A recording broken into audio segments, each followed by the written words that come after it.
Let's look at some examples. Determine the value of sine of theta if cosine of theta equals 12 over 13 and theta is in quadrant 4. All right, so I'm given this information that theta is in quadrant 4.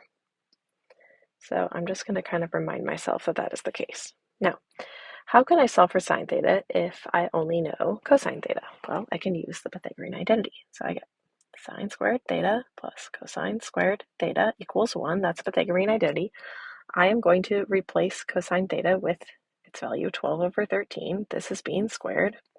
Sine squared theta is still here. So I keep going. I am going to take sine squared theta and just copy it down there. But 12 over 13 squared can be rewritten as 144 over 169. That equals 1. Now I'm going to rewrite 1 on the right-hand side as 169 over 169, so that when I subtract 144 over 169, they have a common denominator. That just leaves me with sine squared theta on this side. All right. So sine squared theta is equal to 25 over 169. So sine of theta is plus or minus, right? I'm taking the square root of both the numerator and denominator, but plus or minus is going to allow for this to either be a negative or a positive value. And this gives me 5 over 13. So which one do I choose? Is my sine of theta positive or negative for this case? Well, this is where I need to know the quadrant, but I know that I'm in quadrant 4. Well, what happens for sine values in quadrant 4? Well, think about the unit circle.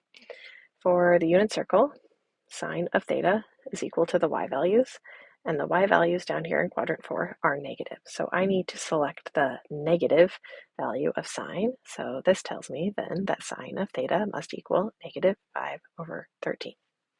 All right, well, let's look at a couple warm-up problems, which will help us with the example coming up.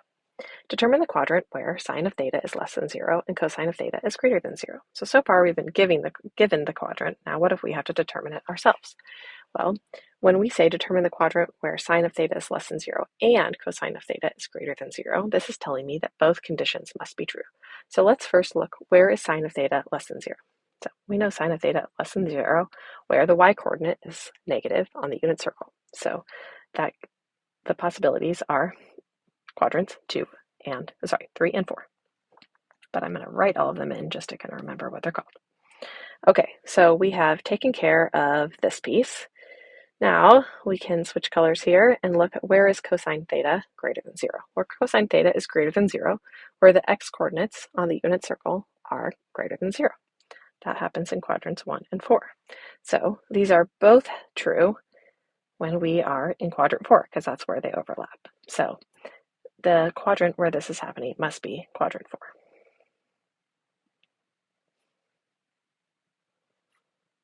And again, that's because we have this overlap here. Let's look at this one.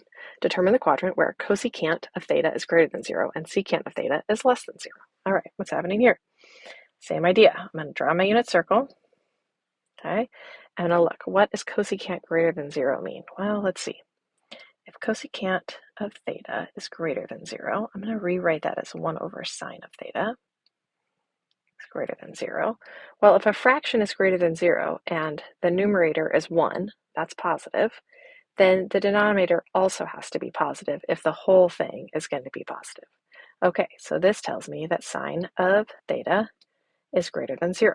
Well, where does that happen? Well, that's going to happen in quadrants 1 and 2. So here's 1, here's 2, here's 3, here's 4. Okay, so what we've shown is that's happening in quadrants 1 and 2. All right, let's look at our other piece. So secant theta is less than 0. What does that mean?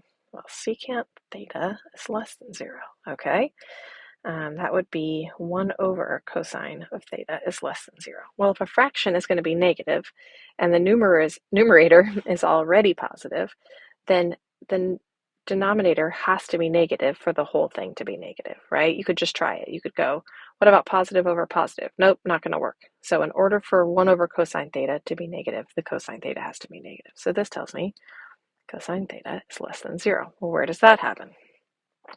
Well, that happens here and here. Well, where's our overlap? We found it. It's in quadrant 2. So this is where this happens, but our overlap is quadrant 2. All right, so we found it. Okay, so how might that help us in a problem like this? Determine the values of the other 5 trigonometric functions given just that cosecant of theta is equal to 3 and secant of theta is less than 0. All right. Well, sometimes I like to write, like, what is my goal here? Well, my goal is going to be, let's see, I need sine theta, I need cosine theta, I need tan theta. Again, we write these as function inputs, so we use those parentheses. I also need, maybe I'll just go down here, cosecant theta, secant theta, cotan theta. I just write everybody, and then the one I'm given is cosecant theta is equal to 3, so I'll just fill that one in. And I'm given the information that secant theta is less than 0, like in case that helps me or something. Okay, so how could I go about this? Well, I want some equation involving what I already know and then something I don't know. So what I'm going to do is start out with just sine squared theta plus cosine squared theta equals 1. This one doesn't help me because I don't have any information about sine, cosine, or 1. I might be able to kind of move some things around and make that work. But what I'm going to do here is just divide each term by sine squared theta to get an alternate version of this. So I'm going to get 1 plus cotan squared theta equals cosecant squared theta.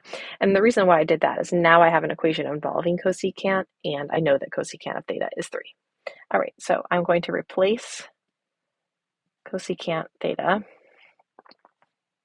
Forgetting all my parentheses here. That'd be a good mathematician. All right, so I'm going to replace cosecant theta with 3, and this value is being squared.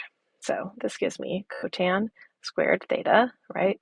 3 squared is just 9, and I'm going to subtract my 1 to the other side. So I get cotan squared theta is 8. Okay, now I'm going to finally be ready to solve for cotan theta, and I get cotan of theta is plus or minus the square root of 8, which is plus or minus 2 root 2. Now, how do I pick between the plus or the minus? All right, unit circle time. Cosecant of theta is 3, and so what we just found is that if cosecant is positive, then sine is also positive.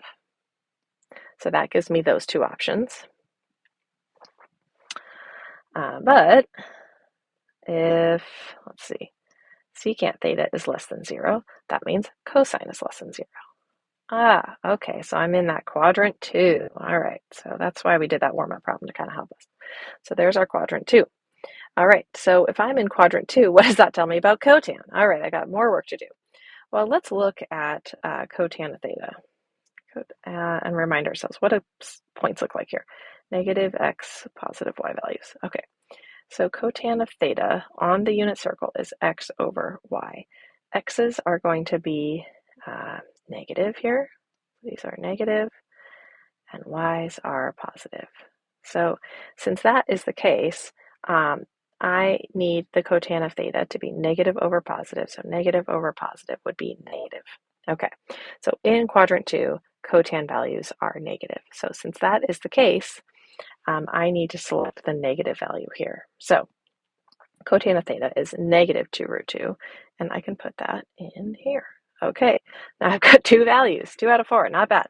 How can I kind of keep going from there? Well, one thing I can see is that if I have cosecant of theta is 3, I know that sine of theta is the reciprocal of that value, so 1/3.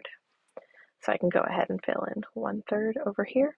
Okay, I'm getting closer here. Why don't I use the Pythagorean theorem or Pythagorean identity to solve for cosine? So I know I have sine squared theta plus cosine squared theta equals 1. And I have this just kind of from the beginning.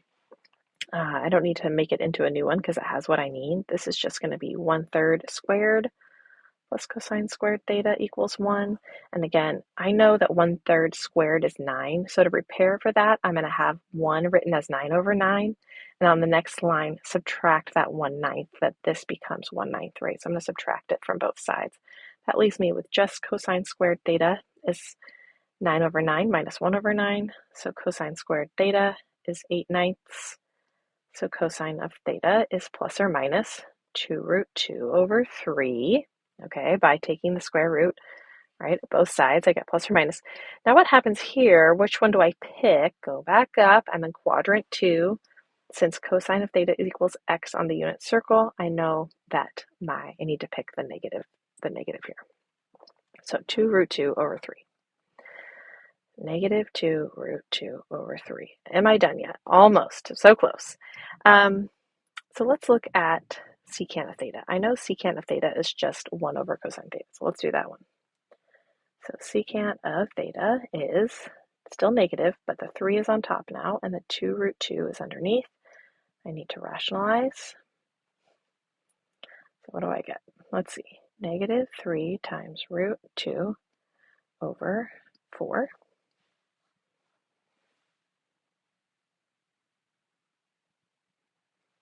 Okay, so negative 3 root 2 over 4. All right, so I wrote that. And what's my last one? Tangent. Okay, I'm so close. All right, so I want to solve for tangent of theta. I can think of that as just sine of theta over cosine theta. So you'll see that we have lots of tools, and some of them kind of overlap, right? I might have more than one tool that could get us to where I want to go. That's not a bad thing. So if you're thinking about this slightly different way, there are other ways to get to some of these values. All right, so sine of theta, what was that? Sine of theta is 1/3. Now I can divide by the cosine value, or I can multiply by its reciprocal, right? We know dividing by a fraction is the same as multiplying by the reciprocal. So I'm going to multiply by the reciprocal here. That would give me 3 over 2 root 2. But again, this is negative. So what does that tell me? That tells me, let's see, these 3's are going to cross out. The whole thing will be negative. Negative 1 over 2 root 2. And then when I multiply by root 2 over 2, I get negative root 2 over 4. I'm going to go fill that value in here, negative root 2 over 4. And now I have all 6 trig values, even though I only started with one and one other clue.